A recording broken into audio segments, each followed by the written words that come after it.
Medžugorje, tichá dedinka v srdci Bosny a Hercegoviny, ktorá sa stala jedným z najvýznamnejších pútnických miest sveta. Od roku 1981, keď sa tu podľa výpovedí 6 detí zjavila Panna Mária, sem prichádzajú milióny ľudí z celého sveta hľadať pokoj, uzdravenie a nádej.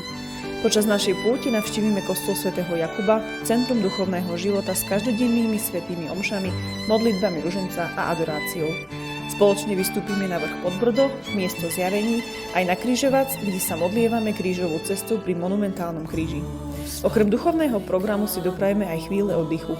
Počas zájazdu sa dvakrát vyberieme kúpať k Jadranskému moru do neďalekého Chorvátska.